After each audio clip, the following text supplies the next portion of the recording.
Well, hello, wonderful educators, and welcome back to Oasis for Teachers. It is a place where we are talking all about self-care and becoming the whole educator through our body, mind, spirit, finances, and relationships. And today we are talking about some powerful habits. These are things that the most successful people in life, whether it's in business or in finances or in athletics, in any area of their lives, they are super duper successful. These are the habits. When it was researched, 80 to 90% of successful people practice these 5 habits, and we're going to get into them today. So let's talk about it.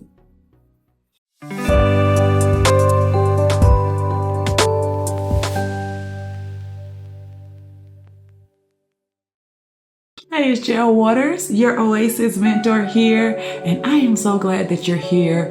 Listen, I love that we have this time to talk about being the greatest, being the best educator that we can be, a whole educator, because when you elevate your life, you will elevate your teaching. For more resources on how to overcome and to prevent that teacher burnout, go to oasisedservices.com, and don't forget to like and subscribe to this channel.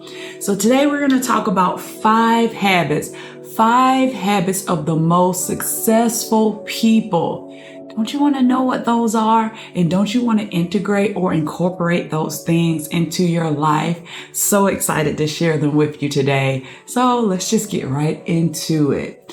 So the first successful habit or habit that very, very successful people practice is thankfulness. So wow, I mean, you might have thought it was something else, or maybe your brain was thinking something else, but wow, what a powerful habit. And we talk about this so much on Oasis for Teachers, as well as just in the personal development space.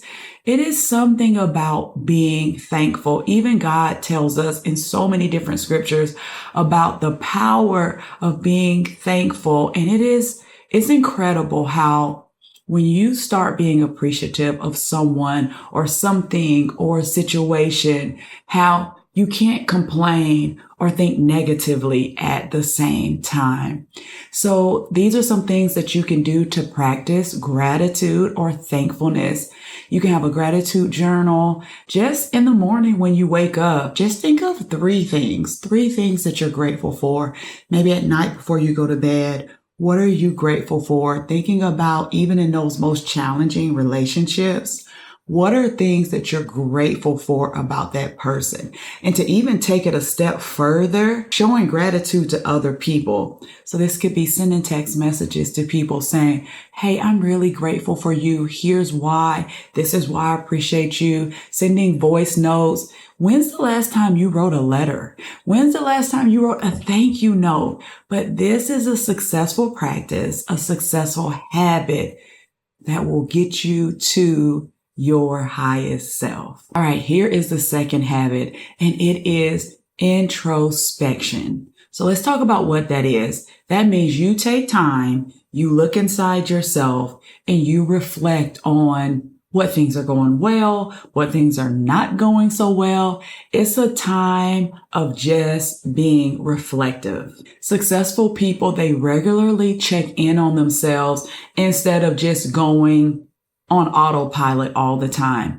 And here's another thing that successful people do. Part of that introspection is learning something new every single day, whether it's reading inspirational text or your Bible, a podcast, reading, whatever your thing is, whatever works for you.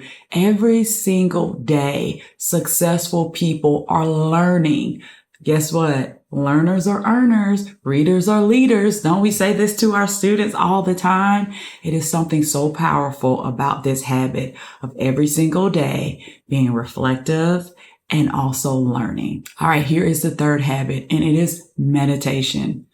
Listen, when I tell you, I know in the Christian space, meditation can be seen as woo-woo and crazy and all the things. But listen, even God tells us to meditate on his word.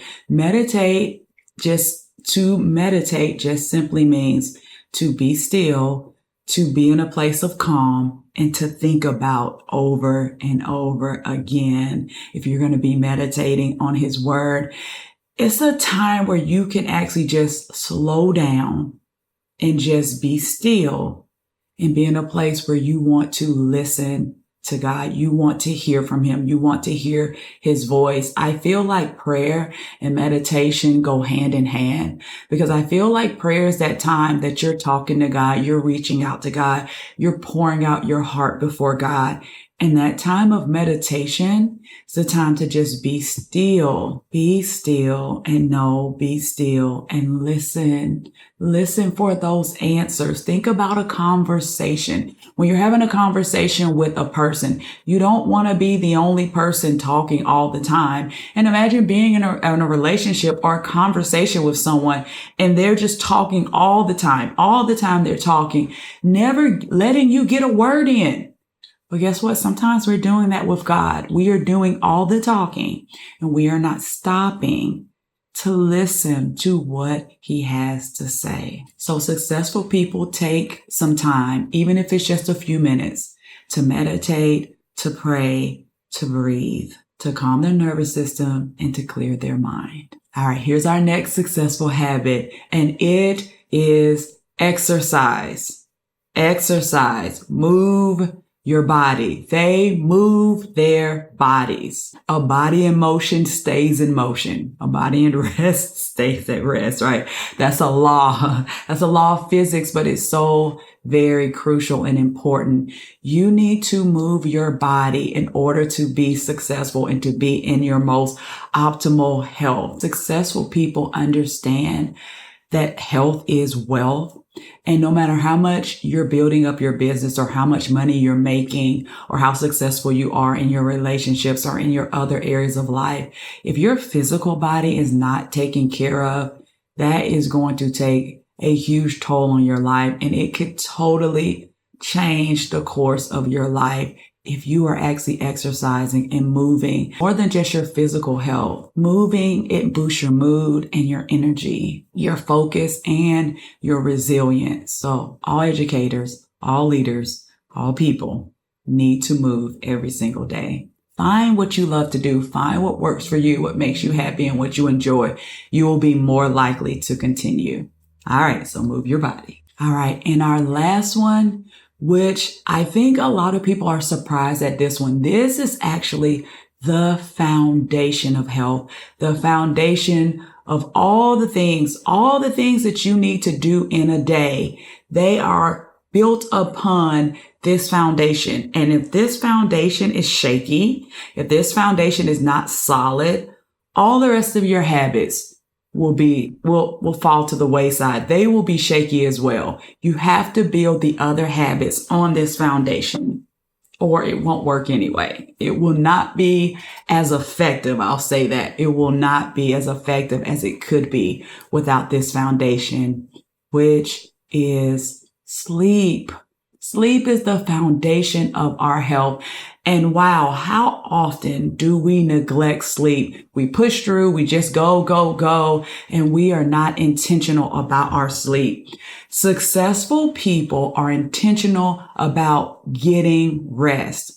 Now, here are some things you can do to help with sleep. We have several videos on this channel about sleep, but I'm going to give you a few pointers here. All right. First, you want to make sure that you're getting between 7 to 9 hours of sleep. You know, when you feel most refreshed, you can play around with that number, but at all possible, you want to go to bed at the same time, wake up at the same time. That circadian rhythm is going to help you with the flow of your day.